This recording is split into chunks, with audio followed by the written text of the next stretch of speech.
Hello, friends, and welcome to another episode of Dark Side of the Word, a weekly podcast for all the dark story lovers. I'm here with my authentic CJ. Authentic. Is that a nice way of saying that I say like a lot when we're recording? Why would that be where you go with the word authentic? Because that is just how like I speak, and it's not polished. Authentic? Do you know the definition of authentic? True. Yeah. Not fake. Exactly. You're true. You're telling us the truth. You're your real self on here. Yes, I am. Who says like a lot? But what? Listeners, what the hell? She goes. My authentic self is also very self-deprecating. But your authentic self is true on here, and you let the listeners in to your true self, to the struggles, to the life, to the reality, to your real thoughts of the world.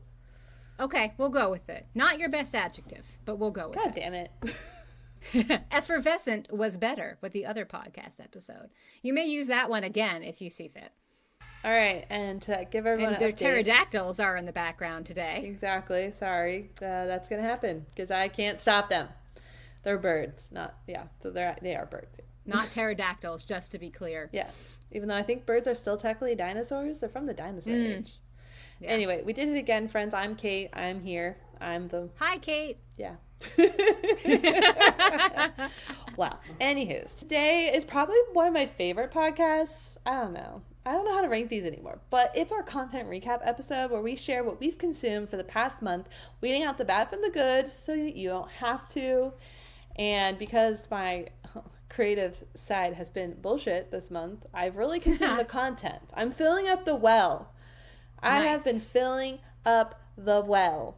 Because like they say, the number one advice to all writers out there is read. Yes, that's true. And I have to say, I 100% agree with that. Reading, watching shows, getting just so many ideas from other places, other people, not taking them, but using them as inspiration is absolutely key in staying creative on your own. Well, like, I don't know who's seen it, but Sweet Home Alabama.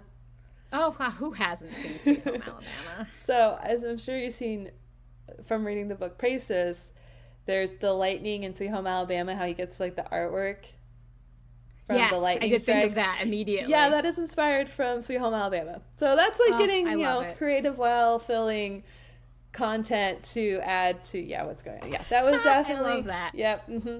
Uh-huh. That was the first thing I thought of when I read the manuscript. I'm like, I can Sweet Home Alabama. And I'm like, she's probably not going to be happy if I write that, like, in the comments. Oh, no, I would have loved it. But anywho, so since I've been too anxious with the house and just what's been going on, it's been content central over here. And then, like I said in the last podcast, I was doing the Sordenberg, or however you say his last names, keeping track of everything, which is good for the podcast, because now I know what I'm talking about. It is very helpful. I should start doing something like that as well. I use Goodreads for my books, but I don't really keep track of shows or movies unless they're scary movies. And I've been kind of falling off the wagon on that, too. I don't know. I'm getting really annoyed with myself for not writing. I wish they weren't public, but not writing simple thoughts in, like, my Goodreads review for myself. Can you do that and not post it publicly? I don't know. But it just... You might be able to. Like, because so now I notice with, like, SEO blog shit, people love lists. I mean, I have to agree. I love lists, too. So I've been trying to, like, put more lists together for this year. Mm-hmm. So last week I had a blog come out about, like, what are the best romance books to read for Valentine's Day. And what I read, for the people out there who like their angsty, dark, very abusive relationship. I didn't put relationship. Thank you. I did not put the bad ones on there. I kept a few of the bad ones off. But anyway, but as I'm going through reviewing what I've read, I'm like, why did I like this book? Well, I just need like a little sentence or two to remind me. Yeah, to remind me of, like, my thoughts. So when I go back to, like, put together these lists, I know why I'm picking them. Yeah. But I also don't want people to, like, fucking read that shit on Goodreads. Maybe you need to keep an old school paper book journal. I know a lot of people who do that. I do that for when I'm reading books for reviews. I should do that. But I also go ahead. Oh, you go. I was going to say, I also, controversial opinion alert, write in my books if they're my own books. I'll write on the back cover, like the inside back cover, because it's the best place not to lose my notes. But you know what's also a good idea for those of us that, like, want to stab CJ because of that? I also Post-it dog note. your pages. Post-it note in your book. I have so many freaking post-it But like, notes. instead of writing it on the back page, write it on a Post-it note and put it in there. That's not a bad idea. But then I run out of room, so I need like 20 post-it notes. Well, they have the like notepad ones. That's true, actually. Oh, that's a good idea. I like that. When I get to buy stationery? Oh, I like this idea. I just like gave everyone a cold shower who are about to murder you. I should dox you so that they can go. I'm kidding. Oh my God, do not do that. Usually I get library books anyway, so it's okay. And I do not write in library books, just to be very clear, Oh my God, especially to the librarians at my library who may be listening. I do not write in our books. Yeah, you sent me a screenshot, or like a picture of the book you're reading like a few days ago, and it was all like written in, and I'm like, Yeah. That's because it's my meditation guide. So I write my little notes about what's important to me and what really stands out. So when I read it next year, I remember. No. I mean, I did start doing it with my therapy book, but that's a whole nother thing. Okay, like I was an English major in college. No. Like you just wrote like tons of crap all over your books. You highlighted everything. They Can were we just stop this falling conversation? apart by the time I was done with like the Jane Austen seminar. I want to vomit right now. You're like, God, this okay, tell us about your books that you have read but not written in. Oh God, yes, because I don't do that. Like you're just like making me have hives right now. Yeah, so I've read so much in January. I read like 13 books roughly, I want to say. Wow. Yeah, I bumped up my reading goal this year, so. To what? 125. Oh, egads, that is quite the number. I'm at 55. I'm normally at 100. 5 books. No, I'm normally at 100, but wow. My goal is to read a little bit more manga this year, so like I gotta give myself a challenge. Okay. Which is a great segue into the first thing, which is the fact that I did read 6 volumes of Bleach. Bleach, yes. As in laundry. Yeah, it's a manga. It's a pretty famous manga. Oh. It has like, don't murder me, people. It has like 70 or 80 volumes. All I know is it's like 700 chapters or something insane. Wow. So for all those that really love manga but don't want to pay the high exorbitant prices, so manga books range between $10 and $20 a book. And CJ, to give you an idea of why manga is an addiction I do not recommend, is I can read a manga book in 30 minutes. Oh. It's not cost effective. Yeah. It's not cost effective. Anyway, I found out that Viz and Shonen Jump, God, I'm going to get murdered for mispronouncing everything. Anyway, there are apps. Yeah, Shonen Jump, I got that right. There is an app for Viz, which is one of the publishing companies, and there's an app for Shonen Jump, which is another... What? It did that thing again. And now there's balloons on your screen. What the hell just happened? It's like doing weird staticky invasion things. That's weird. It must be you, because your little thingy is blinking in and out, like that blue thing with the white. I'm not getting anything on my end. Huh. It's gone now. Okay. And I don't know what the balloons were about. Real life trenches, friends, listeners. Yeah, as I was talking, balloons just went across my video screen. Okay. I don't know. Anyway, so there's apps for the 2 different publishing ones, which there's a whole reason why there's 2. But, okay. One's for, like, the girly books and one's for the not girly books. It's hard to describe. Anyway, you can pay, like, $3 a month for unlimited reading of the manga. And so I can read, like, all of Bleach for $3 a month. Okay. Now you have to read it digitally, so it's on your phone or iPad. Oh, I know. It took a while to get used to, but come on, cost effective? I know, but my old lady eyes just cannot handle more screens. Just looking at a screen, I can't anymore. Anywho, so for our listeners that don't know, though, I think it's great. I've had access to all of Bleach. I'm now on chapter, like, 80-something. I don't know. I finished volume 14, so if that helps with anyone. So yeah, so it's great. So I did that. It's getting really good. It's definitely dark. It's essentially about soul reapers who go and kill these like nasty souls that have lost like their heart. And this guy has abilities to see souls, and he sees a soul reaper, and she, in protecting him, ends up hurting herself, so he has to take on her powers and become a soul reaper for a little while, yada yada yada. So it's very dark. It's a lot of fun. Great cast. Super special people who don't know how powerful they are. That's definitely a trope I love. Then Chosen one. Then I'm so excited to talk about this book. I read The Dead Take the A Train by Cassandra Khaw. All right, we're gonna. I have something to say about this once you're done, by the way. So let me know. Okay, so when you're done. I had sent this book to CJ as like a podcast book possibility, and she like shot me down so hard. Yep. And I went to the library in December after Christmas, and this book was on the shelf. It did not have to pre-order, like put it on hold. It was on the shelf, so I was like, yeah, let me give it a try. It was amazing. I was obsessed with it. It is so good. If you like Ninth House, you like Alex from Ninth House, you like that dark, like there's magic in our world, but it's not super obvious, but it's not like hidden as in Harry Potter. It's more out in the world. You have to have certain abilities and all this stuff. It is amazing. We have a really strong Alex-like character in it. We have interesting magic system that's different. We have a dark, gritty cast and characters. And I'm sorry for the birds, but we're going to keep going. It was a load of fun. Let me see. It has, I was super, the whole time I was reading it, I kept getting Angel vibes, the show Angel. Mm-hmm. Because Angel has the lawyers who deal with the dark arts. Oh, yeah, the law firm. There's a law firm in the book that has the dark arts, just like Angel. So I was very much like Angel vibes. So if you like the Angel, this had that. I just loved. The characters were great. The writing was a lot of fun. I cannot wait for the next book. Okay. Uh-huh. Okay. I know you're not going to like it. You didn't like Ninth House.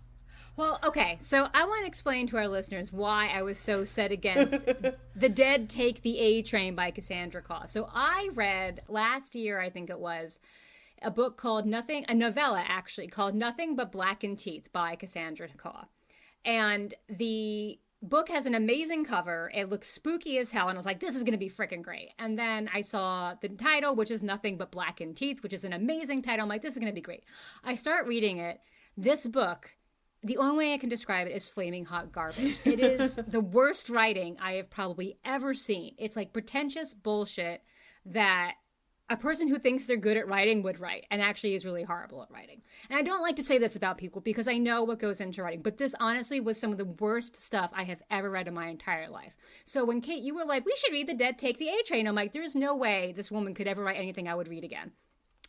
So I was looking on Goodreads, and I found that The Dead Take the A Train is by two authors, yes, I was going to say that. Cassandra Khaw and Richard Kadrey. And I'm convinced that this Richard Kadrey, whoever he is the one who has made Cassandra Khaw's writing palatable. Because otherwise, she can't pull this off on her own. I was going to say that it is co-authored by two people. Mm-hmm. And it looks like he wrote a book called Sandman Slim at one point. Oh, okay. I've never heard of him either. Yeah, but yeah, maybe I am going to give one of her other books a chance. The Salt Grows Heavy is the one I'm going to give a try. Okay. Read Nothing But Blackened Teeth. I really want to know your take on that and see how it compares to The Dead Take the A Train, because Nothing But Blackened Teeth is so specific in how awful the writing is. I doubt it has anything of that same in this other book. She really likes her novellas. Like, Nothing is a a full-length book. Yeah. As far as all the ones I've clicked on, they're all about 100 pages. That's shocking. I hate novellas. I would not have read the Blackened Teeth one, being as short as it is. Yeah, I didn't know there was a novella going into it. I just saw the title, I saw the cover, and I'm like, this sounds... And then I read, like, the description, I'm like, this sounds awesome. It was anything but. Which is funny, because your comment was, oh my god, there's more than one book, when I was talking about The Dead Take the A Train. Well, yeah. I loved it. I knew you wouldn't like it. I really don't think it's for you anyway. But it's fair. It's of the vibe of the type of dark books I really like. So if you lean towards the Kait side of content and you like what I like, I highly recommend this book. It was great. It was different. It was gritty. It had a strong heroine, but also who makes a lot of fuck up mistakes. It was dark. It was very dark. Which is good for our podcast. Yeah, we're not in the Daisy realm anymore. No. And then the last book I wanted to talk about, which I feel that I might be very of not the norm, was The Library of the Dead. Have you read it? I can't remember. Library of the Dead? Yes. No, by T.L. Hucho. God, I hate pronouncing these names. I have not. Yeah, it's a very large nope. It's nope. It is a nope. Like, it is bad. It is so bad, which I was really excited about it because it's set in Scotland, which made me really excited because I love Scotland. It's essentially okay. So one of the main problems of this book is it keeps alluding that we are in a post-apocalyptic world, that there's not good order. Somehow they still have a king reigning, but they talk, like at one time the character talks about how there's not even a fence around the school anymore because of the metal shortage, and the people were so bad to take the fencing from the school because they were so desperate for metal. And she talks about like she lives in like an Airstream, like a camper trailer with her grandmother and her little sister, and how she has no money for food. So it's just really weird, and essentially the protagonist can see ghosts. So magic exists in this world, and it's essentially licensed out. So she has a license to be able to see ghosts. So she goes and she sees ghosts. And the only way she can see the ghosts is by playing instruments, hitting a certain wavelength of music to make their voices come through to people, I guess is how she describes it. Interesting. So she takes their messages, and then she goes to the family, and they pay her to deliver the message from the dead. And then stuff's been happening to little kids. They show up kind of very Benjamin Button-like. They show up like old, and she sneaks into the secret society library where she's trying to find information so she can stop this from happening. The fact that this thing was called Library of the Dead, I expect it to be very Library of the Dead. Yes, one would. That wasn't it. Then the other thing that made me so mad was that the writing was atrocious. Atrocious. Okay. The author tried to make the character so it's all in first person, so he tried to give her like spunk and spice, but instead said lines like, I pointed the stabby end at her. No, I made sure. Yes, I'm dead serious. It was so bad. It was horrendous. And then, instead of being consistent, there would be times that the writing would get good, I'd say, like normal. Okay. And then it would go back, and it's all in first person, so it needs to be in the tone of the character the whole time. And then it would slip back, and you'd forget that, oh yeah, this is how the author was writing it. Oh, cool. But yeah, it literally was, I made sure to point the stabby end at her. Okay. Yeah. One stabby would have been okay. Stabby end. Okay, sure. Yeah. It's an adjective. There's 3 more books to this, or 2 more books this year. There's 3 total. Gonna be reading them? No. I gave it a 1 star. Shocker. 1. You know, I don't. Yeah, that's how mad I was getting. Like, this book has won awards. It has been highly read. Like, I have seen it on multiple lists, and I'm having a come to Jesus moment of like, how? Yeah. How? Yeah. It was not good. It was not It's shocking what some people love and what some people don't. And the world was never explained either. Like, we don't know what happened. The world just exists as it is. And it was very frustrating. So. That would be frustrating. Those are the books that I'm talking about. So next. Okay. I have not read 12 books this past month. I only read about 4. And one of them was the book, Lone Women, for our podcast. So we'll make it 3. But I'm only going to talk about 2.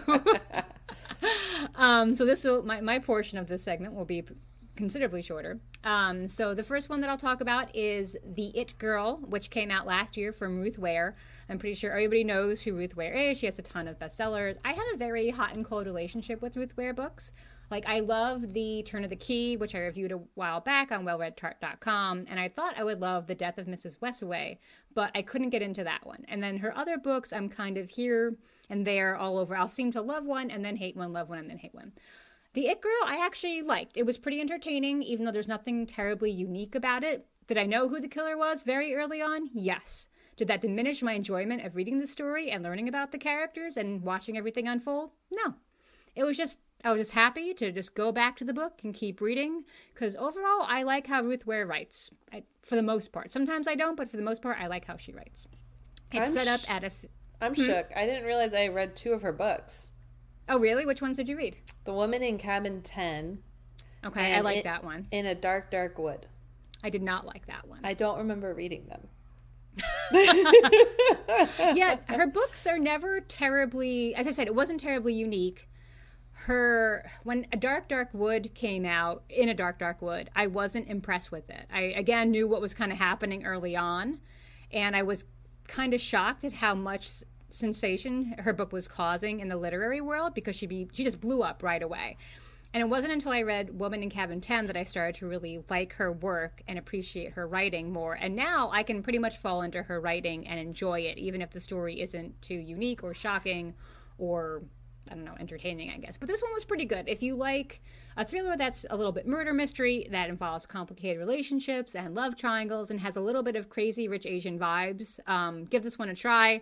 It's set at a fictional college that's part of Oxford, and I always love stories that are set at old UK universities like Oxford or Cambridge, because I just love that being steeped in academia vibe. So, but she didn't like Nine Tails. But that is not a UK university, I may point. I knew you were going to point that out. I knew you were going to bring that up. But that was not UK. That was Connecticut. So a little different. And then the other book that I'm going to talk about today is The Fury, which I did also review very recently on wellreadtart.com. It is the new thriller by Alex Michaelides. So I don't know if I'm saying his name right, but he wrote the bestseller The Silent Patient, which I did not read. This has come up a lot on different book lists I've been seeing. That is why I wanted to bring it up. Oh, no. So he also wrote The Maidens, which I did read and I enjoyed. And this, I believe, is his third book, and I would say it is probably the worst. It's not a bad story, but number one, it's very predictable. And number two, the narrator is extremely annoying. Like, you're not supposed to like him, and I get that. I'm all for unlikable protagonists, but this guy is just such a whiny little bitch. And I hated every single time the story went back to him in any form, in any timelines. We see his past, present, and stuff. And just, no, I read the whole thing, but I did not really enjoy it. But the hype I wanted to talk about, because the hype around this book right now is incredible. It's from Celadon Books. I received a free ARC that I actually did not ask for. I think I got it because I signed up to receive The Maidens when it published a few years ago, and Celadon kindly left me on their mailing list. So I just happened to get an ARC. It came in, it had a pretty cover, and there was like a ton of promo info with it. So I started reading it. And then about a week or two later, I ended up getting more promotional material for the audiobook of The Fury. And it was a fake playbill, which is very creative. So the story of The Fury focuses on Broadway stars and Hollywood stars. So they made a fake Broadway playbill to promote The Fury as if it were a play, and the characters in the book as if they were characters in the play, which is very creative. But this had to be so expensive, like to create these, to print these, to mail them out, snail mail them out to so many people, to advertise a book that honestly, I just don't feel is worth it. I can confidently say that the money spent to promote The Fury would have been better spent to promote 3 or 4 other books from Celadon than just this one book. And I feel like this is such a problem in publishing days, where publishers just throw a bunch of money at one big name, even if the title isn't that good, while so many other authors, and Kate, you've mentioned this before, have to push their own books and promote their own books because the publishers won't help them as much. And this is just a case. I remember when The Silent Patient came out, and it was just took the world by storm. Yeah. And hot take, I DNF'd it. Oh, really? Yeah. Okay. I just, I read this one, but it's not worth the hype. It's good. It's fine. It's fine. That's about the best I can say for it. It's fine. Is it worth the gads of money that are being put into it to promote it? No, I don't think so. I have not met one person so far that has liked The Fury. Several people have also DNF'd it. That's crazy. Like, I have just seen it everywhere, because it has such a distinct cover that you can't miss it. Yes. It almost literally looks like eyeball. And so I've just been like seeing it everywhere, and I didn't know it was the same author that did A Silent Patient. Yeah, and there's like some Easter eggs too, Silent Patient and The Maidens in there, which are kind of cool. And the part that I did like about the book is that it takes place on a private Greek island. So anything involving luxury resort, being the guest of a very famous rich Hollywood star, all great. But anytime that fucking narrator comes in and just starts yammering on, you're just like, oh my God, just put a cork in it already. And that's pretty much the entire book. Wow. So that was disappointing. So if you have read The Fury, I want people to chime in. Like, if you like The Fury, please let me know, because I haven't found you people yet. It just shows you how messed up the publishing industry really is and what they throw their money to. They're just essentially throwing shit at a wall, hoping that something sticks. And because Silent Patient stuck, exactly. They're like, oh, well, here's an author that's proven himself. Let's see if we can actually, like, do it again, which... Yeah. which hurts because there's so many unique new books out there that don't get the same treatment. Exactly. That is exactly my point. And it hurts to see, because this one, it was fine, but it wasn't worth what they've put into it. And I feel like just because you had one great bestseller doesn't mean that you should automatically get the Hollywood treatment, because you still got to keep it up. You got to keep writing good content. And not everything's going to be good. That's just what happens when you write a ton of books. And that's okay. And I never even heard of The Maiden. So it's not like his second book. The Maidens. But maybe this is the new Where the Crawdads Sings. They're just hoping. Maybe. That was a fantastic book, Where the Crawdads Sing. I love that one. I don't like those kinds of books, but fantastic. I loved it. Mm-hmm. It also made me homesick, so. But before we get to our digital content, everyone, I just wanted to let you know today's episode is sponsored by a well-read tart. Are you tired of the book hangover and wish that you could live in the story a little longer? Do you like to cook or bake? Well, it's time for you to check out A Well-Read Tart, the blog where you can read book reviews and find delicious recipes inspired by each story. Whether it's a decadent dessert or a scrumptious dinner, you'll be able to relive your favorite book all over again. Visit the blog to search for a recipe you'll love, then check out its corresponding book review. Or you can read CJ's thoughts on that new bestseller you've been eyeing up, then click on the recipe inspired by that story. Either way, visit www.wellreadtart.com or our show notes and let a well-read tart inspire you in the kitchen and the library. Also, I wanted to talk to you all about developmental editing, which is a huge part of the book publishing process. It helps your story be fully fleshed out, checks for story and character arcs, catches story errors that you may have missed, and polishes your story so that readers will rave about your plot. Many self-published writers skip this step because they don't understand how vital it is, or the exorbitant prices turn them away. However, this is an important step that all traditionally published authors must go through and can't be skipped. I've reviewed many books for self-published authors that would have been amazing if they had been able to get their books developmentally edited, which is why I wanted to help this year. After developmentally editing for years, I've decided to make my services more affordable by starting them at $1,000. Full details of my services are available on my developmentally editing page on Dark Side of the Word, or use the link below in the show notes. And I just have to say, friends, this is the last time I will be recording at my in-laws' house, so if you are annoyed by the background menagerie, it will be gone. Please don't stop listening. I know it doesn't sound very professional. I am at my rope's end. Just please. I promise. I promise. I feel like we should call this collection of like 4 or 5 episodes the Circus Collection or something like that. And so one day when we're big and famous, we'll be like, do you remember the Circus Collection episodes and how crazy they were? Those are some unique episodes. Yes, they're now the circus episodes. I mean, if the circus listeners, if you're annoyed, I'm more annoyed. I'm greatly entertained, just to throw that out there. It sounds like the Jurassic Park soundtrack in the background to me. God. Let's see, 7 dogs, 4 cats, 2 birds, 2 lizards, and a partridge in a pear tree. All right, friend, do you want to talk about the content, the digital content you've consumed in the past month? Well, okay. No, I totally will. Okay. All right, so I have not watched any movies because I really don't know what movies to say. I gave you a movie recommendation. I gave you 2, but I gave you one that was podcast worthy. What was it? Totally Killer, which I'm going to talk about today. Okay. Is that the one your friend did? No. This is... I forgot the name of that one. I've been meaning to ask you for that one. Oh, shit. What's the name of that one again? I'm a great All right, friend. You look at that while I talk. Okay. So, but I will talk about TV series that I have been watching. So I tried watching this show, Discovery of Witches.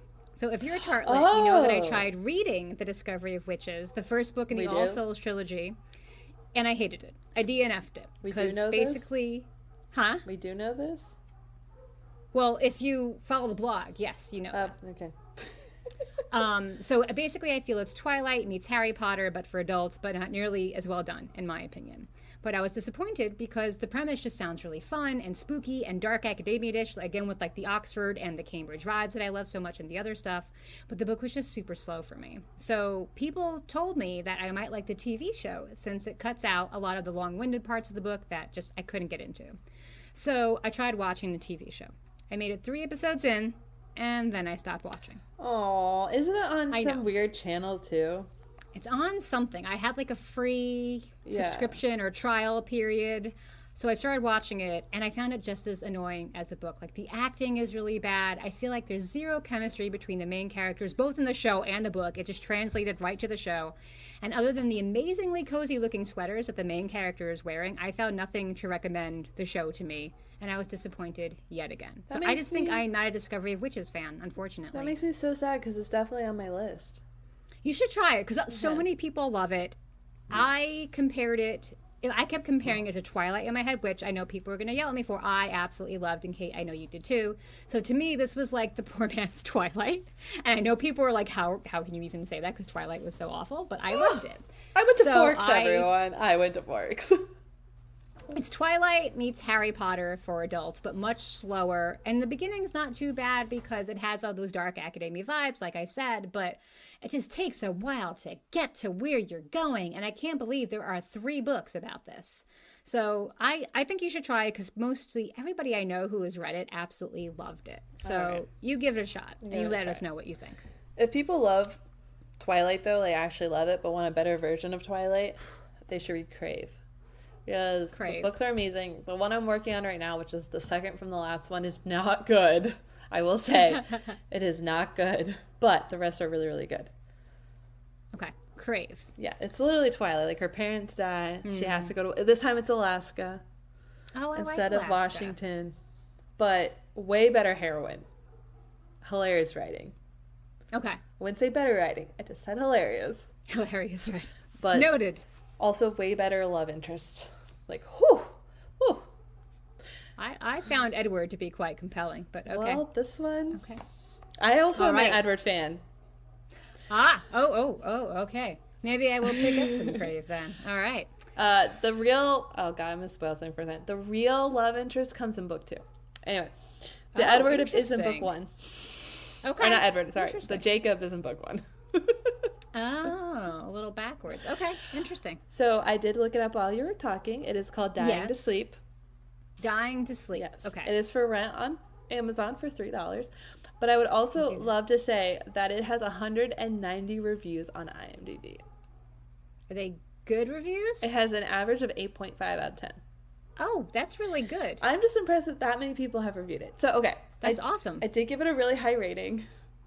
Because of course. It's you know them. Really great concept, and I want to do really well. But I'm not saying it's, like, amazing. But the concept's really cool, and it has a good twist at the end, and I really appreciate what they did for, like, no budget and, you know, his first work. He acts a lot, but this is his first, like, work that he's created himself, so. All right. I will give Dying to Sleep a shot then. Yes. Okay, so Discovery of Witches. Okay, Discovery of Witches, and then the other thing, I'm continuing my theme of discovering WB shows that haven't been on the air for at least a decade. If you remember from last season of the podcast, I was watching Gilmore Girls for the first time. I have started watching Supernatural, which is admittedly a little bit gory for me and definitely a lot too torture-y for me, but I absolutely I can't do it. I tried again because when it first came out, I probably watched the first 5 seasons in real time. Yeah. But then I was like, I haven't finished it. It's been on for so long. It's still really loved. Like, I want to, like, rewatch from the beginning, continue. I don't know why, but I can't do it anymore. It scares the shit out of me. It is very dark. It is very intense. I'm honestly shocked this was on probably at like 8 or 9 o'clock on an evening and back in the day, because now this would be like an 11 p.m. type show with all the torture. A lot of torture. And I hate things with torture. I have to watch a lot of scenes with my glasses off, because when I have my glasses off, I can't see a damn thing. And my husband has to tell me, like, okay, it's okay to look. And sometimes we have to mute it as well because I don't like the sound of torture either. So I have missed some key parts. But overall, I'm loving it. I love the ghost stuff. I love the spooky stuff. I love the lore and the mythology in there. There's a whole heaven versus hell storyline that weaves through a few seasons. And I love the character Cass, who is an angel, and he's hilarious. Just absolutely hilarious. And the best part about the show is that there's 17 seasons, and the first seasons have at least 23 episodes. So we can binge 4 or 5 episodes in a row and still not run out of episodes to watch, which is unheard of these days. So I absolutely love it. And I stopped watching Gilmore Girls because once Rory dropped out of Yale, I just lost interest in the whole thing. Wait, what season is that? I can't remember now. 5? No, keep going. Please. But it's so annoying right now. No, it gets better. I started to lose interest when she first got to college and she started sleeping with her married ex-boyfriend. I'm like, Rory, no, we are making poor decisions. We need to and have get we do that sometimes, but I expected better. We need to have Rory. the real guy show up. The real guy? Yeah, she has like a real relationship in college. Is it the blonde guy? Yes. Oh, he's such a jerk, though. God, you can't bail on the world. The you gotta rich finish. guy? You gotta finish. No, I don't want to. Okay. And for all the Supernatural fans out there, because yes. I have shared with her the best moment. I sent you a YouTube video in the chat. Okay. Of the best moment that ever was created from Supernatural. And when we are done here, you need to, so pull it up so you don't lose the link, but you need to watch this when we are done recording. And if you are a true Supernatural fan, friends, it's the Jared Ackles moment. We all know what this is. I'm not going to spoil it for Jensen Ackles or Jared Padalecki? Jensen Ackles, sorry. Is he Dean or is he? Dean. It's Dean. He's Dean, okay. It's Dean, yeah. I have problems with that name because that is my father's name. So it is very hard for me to romanticize anybody with that name. Oh, that's funny. So that's a bit of a mental block right there. But Do you remember when that actor was on Dawson's Creek? No, I haven't watched Dawson's Creek. He played CJ. He played CJ. Oh my God. He played CJ on Dawson's Creek, who was like dating Jen for like a hot second and then dated Audrey. And then he left very swiftly, and then I think that's when he started to do Supernatural. Ooh, Dawson's Creek is on my list to watch. I'm trying to watch the OC right now and failing miserably, so. I'm sorry, what? You have not seen Dawson's Creek? No. Ever? No. Ever? You haven't seen Gilmore Girls, so let's just end the conversation there. You're about to bail on it. Fine. Also, you haven't seen One Tree Hill, and that's a problem. Who was also on Dawson's Creek, Chad Michael Murray. Oh, he's so hot. Even now? He was so hot. Even now, he is still just as hot. Yes. I haven't seen him. Google images of him now. He has like a six-pack. He is hot as hell right now. Okay. Yes. I will Google while you talk about your TV shows. But you need to watch, when Supernatural's over, you need to watch One Tree Hill. It is the emo, great, awesome show.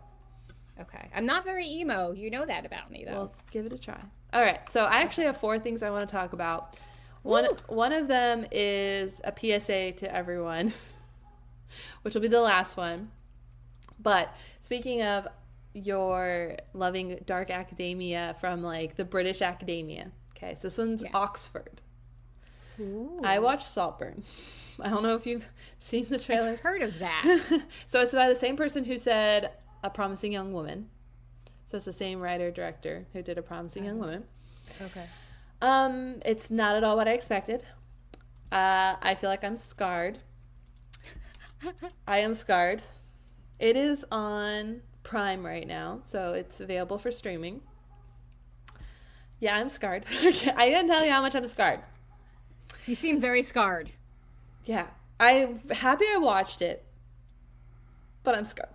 However, cinematography-wise and directing-wise, it is the same person who did Babylon. The cinematographer is the same one from Babylon, and I love Babylon for the whole imagery of it all. So he did Saltburn, fantastic. The lighting, the setting. So it starts at Oxford, and then they go to like a castle. Oh. The lighting, the setting, the actual like camera angle, everything. Oh my God, I could just lick this movie up and down. Like if anything I take away from this movie outside of the one scene, yeah. Wait, why are you scarred? Is this like how I went to go see that J-Lo movie where she goes into serial killer's dreams and the guy gets his nipples cut off? Like, I was scarred from that. Is like it along those kind of lines, scarred? No, not in like the death sense. Okay, I kind of like the tearing of nipples sense. How about that? No. Which I realize is oddly specific. I'm gonna like give like a slight like not a spoiler because I'm not gonna give you the details or anything of like what's going on and what, who, what, blah blah. But there's a whole-on sex scene with a grave? A grave? With a grave. Okay. I'm actually very intrigued right now. Like in the dirt. Yeah. I'm giving her, like... Oh, that's not what I was thinking at all. Okay. I was thinking like a monument or something. No, and I'm like, the dirt. That's... However, in the same way that I'm scarred and can't look away, I'm also like, holy shit, this is a beautiful shot. Yeah, I've had those moments too. as much as it is disturbing, it is I don't know. I also like kind of reverently love it in a weird way. What is this called again? Saltburn. Something? Saltburn. One word. Yeah, one word. Is it a horror movie? No. No. Okay, that was a question. There's like death in it, but you don't really see the death. Like that's drama. Yeah, but on the darker side. Okay. I'm intrigued. It's not what the description sounds like. It's to me it was like, oh, I think two boys are gonna go, like they go to Oxford, they're gonna go, they have like a tryst, a tawdry affair. Yeah, a tawdry affair at the castle during summer vacation. That sounds lovely. It's not what it's about. Okay. So, and it's based on like 02. Oh, like, okay. so yeah, which is kind of fun because you have like this little like blast in the past. They very much bring up like the early aughts into all of this. So yeah, it's hard to describe without giving stuff away, but I really loved it, but also like didn't. Like on the same side that I sat here completely absorbed in like the setting and the cinematography, the movie lacked some meat to sink your teeth into. And at times like I was almost like, what's the point of this movie? And you don't really see the point of what's happening until the very, very end. And then when you see what happened, you kind of feel better about the movie. You're like, oh my God, this is great. But the whole time you're just like, what's happening? Like, what's At least the point shows up. Yeah, There's a lot of things where the point doesn't show up, and you're like, I wasted 2.5 hours for absolutely nothing. And kind of the last scene in the whole movie, which I can't tell you because it's going to give the whole thing, like, kind of like makes up for sitting through the whole thing. It's hilarious. So I think you should watch it. I'm intrigued. On Prime, I'm watch very it. intrigued. For that one scene alone that left you scarred, I'm very intrigued because I'm a little weirdo. And that's not the this only. This is a dark podcast. It's not the only like scene that kind of scarred me, and I'll tell you after you watch it. Wait, any ocular trauma? No. Like with okay. So it's weird because there is some like gore and stuff, but it's very interesting how they did it, and it's not that gory. When you see it, you'll understand what I mean. Okay. So I watched that. I also CJ talked about this last content recap. I watched Mother. Oh yeah. Watched Mother. Okay, Mother was more scarring than Saltburn. For those that don't know, Mother is a documentary about this woman who called herself Mother God, and she had father gods, and she essentially, now you know what you're talking. So it's Love Has Won is the documentary name. I thought it was called Mother. No, Mother's that other one by Darren Aronofsky that you were telling me about. I also thought this one was called Mother. Okay, whatever. It's called Love Has Won, The Cult of Mother God. Okay, Love Has Won, The Cult of Mother. And it was very, because it's real, like she essentially kills herself by drinking the colloidal silver and liquor and all this stuff. Essentially mummifies herself and dies. It was very scarring. It is insane to watch how the people came into this spirituality cult, I don't know how else to call it, and that they are still practicing some of them. So yeah, disturbing. Very good though. I don't regret watching it, but yeah. Sometimes I like watch things like that, and I think about how we're into like manifesting now, and I'm like, are we a new version of the cult of Mother God? Like, at what point do we say, you know what? No, this is too much. So at the beginning, when she was talking about some of her like sayings and belief systems, I was like, she's not wrong entirely. But the minute like someone says Robin Williams gave me a message, I'm like, okay, I'm out. So we're gonna toe that line. I also watched The Crater, which is a movie essentially about AIs in the future. Oh, I remember when that one was coming out. It's not scary. Out of me. It's not. No, it is horrible. The sound editing alone is disgusting. Like, they put the music in it. They did not time it well with the movie at all. So you're just sitting here like, what's the point? Why'd you pick this song? What's going on? The editing is horrendous. The jumping from scenes, how they did it. The movie is way too long. We don't get anywhere. We're just from action scene to like running away to action to running. Like, there's no meat or bones to sink your teeth into to allow you to be able to set into it. Also, it's very jarring. It's not AI scary at all.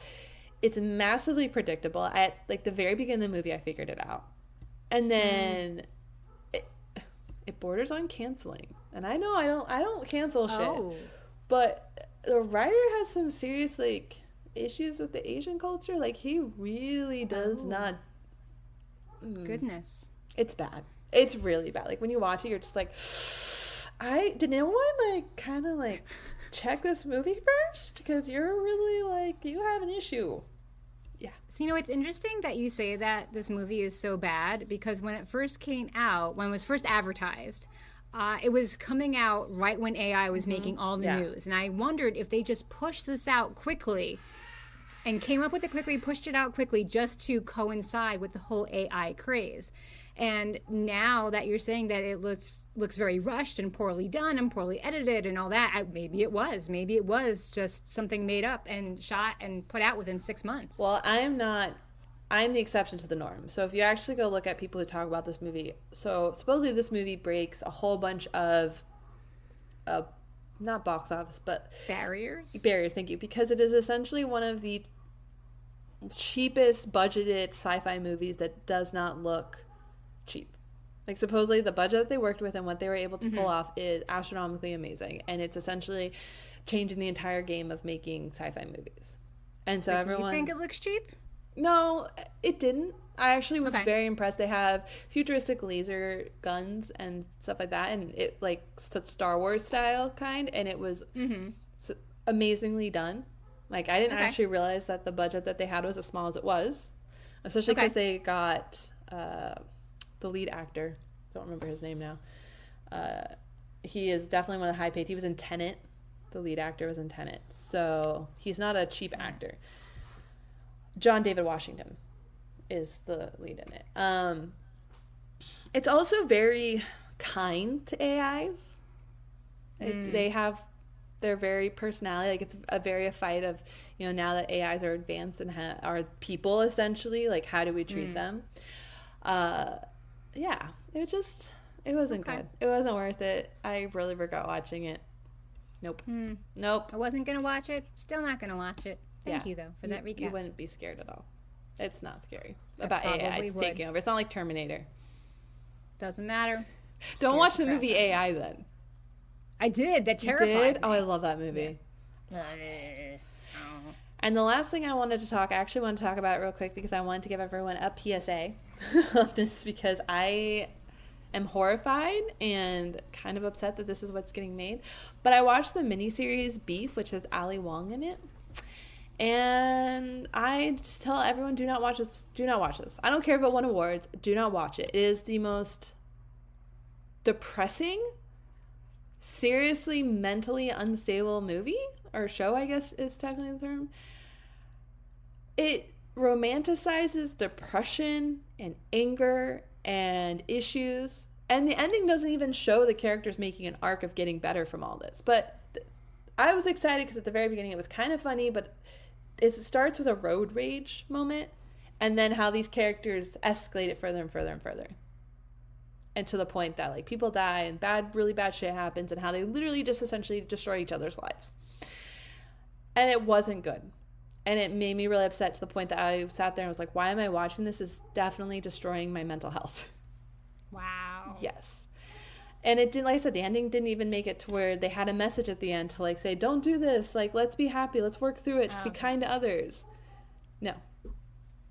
Except to say, like, oh, look, don't be a road rage, because you might end up losing everything. It reminded me of, like, this trend of everything being made of, like, based on a true story, Euphoria, Idol, all of that. It definitely goes on this trend where we're just making these, like, how sick and disgusting can we make a television show? Oh, I hate that. Yeah. And it wasn't funny. I thought it'd be funny, because at the beginning, actually, when they're having the road rage incident, it's a little funny, because Ali Wong's driving the first car, and she's, like, chucking her soda at him and her lettuce from her grocery shop. I was like, oh my god, this is hilarious. These people are being dumbasses, but this is funny. Nope. So that's my PSA. Don't watch it. It's on Netflix. Noted. Don't watch it. Okay. I will not watch it. Well, we have hit a milestone number for this podcast of length. So if you don't have anything else, maybe we should wrap it up. I think we should wrap it up. All right. Well, I just want to remind everyone that February's book is The House of Last Resort by Christopher Golden. If you'd like to help support us, you can use one of our affiliate links in the show notes to buy your copy. At no extra cost to you, it does give us a little tiny kickback and helps us keep the show on. But anyway, thank you for listening to The Dark Side of the Word, a podcast for all the dark story lovers. If you're listening to us on YouTube, then please subscribe and give this video a thumbs up. We're also a podcast on Spotify, Apple Podcasts, and iHeart. Make sure to follow us and check out our weekly polls and questions if you're listening on Spotify. We'd also love a review. Leaving a review on our page is the equivalent of tipping your waiter. Thank you so much, friends. Bye! Bye!